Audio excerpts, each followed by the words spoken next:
Alright guys, তো আমরা চলে এসেছি যে পুরো নোকিয়ার ভাষাতে দুটো হাত যেখানে মেলানো হয়।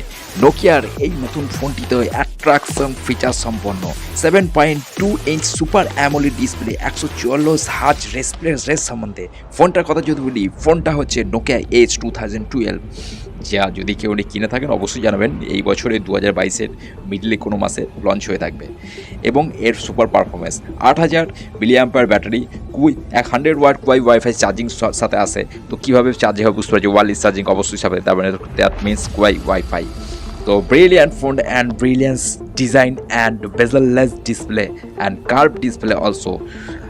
IP69 dust waterproof under display fingerprint scanner এর মধ্যে এই সাথে এই ফোনটি আসে। এবং এই ফোনটি যদি কালার ভ্যারিয়েন্টের কথা বলা হয়, তো এই ফোনটি মার্কেটে 3টি কালার ভ্যারিয়েন্টে আসবে, অরেঞ্জ কালার, পিঙ্ক কালার এবং সাইনাইড গ্রিন কালার। তো আপনার এটা অরেঞ্জ জায়গায় বলতে পারেন। তো 220 মানে 3টে ক্যামেরা, ট্রিপল ক্যামেরার সাথে আসবে, ডুয়েল টোন এলইডি ফ্ল্যাশ সঙ্গে আছে, 48 MP 4K 30 FPS selfie camera support. তাহলে বুঝতে পারছেন যে সেলফি কীভাবে তুলতে পারবেন, কীভাবে সেলফি সাপোর্ট করে, বলার কিছু নেই, নোকিয়ার সেই ভরসা। তো এর মধ্যে 512GB 1TB ইন্টারনাল স্টোরেজের সাথে আসে, যেটা নন এক্সপান্ডেবল, অর্থাৎ দুটো ভ্যারিয়েন্টের সাথে মার্কেটে লঞ্চ করা হবে। এবং এর যদি র্যামের কথা বলা হয়, তো এই ফোন 16GB এবং 18GB দুটো র্যামের সাথে আসে এবং অ্যান্ড্রয়েড 13 অপারেটিং সিস্টেম ইউজ করছে, অর্থাৎ latest version.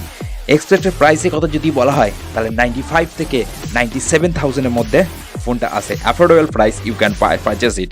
Expected launch time আমি আগেই বলে দিলাম, এই বছরে কোনো মিডিলে মাসে লঞ্চ হবে। তো প্রসেসরের কথা যদি বলা যায়, তাহলে এই ফোনে স্ন্যাপড্রাগন 865 5G প্রসেসর ইউজ করছে, অর্থাৎ হাই স্পিড গেমিং প্রসেসর। ভিডিওটি যদি ভালো লাগে লাইক করুন, এরকম ভিডিও ইন্টারেস্টিং ভিডিও জানার জন্য চ্যানেলটি সাবস্ক্রাইব। ততক্ষণের জন্য টাটা, বাই বাই।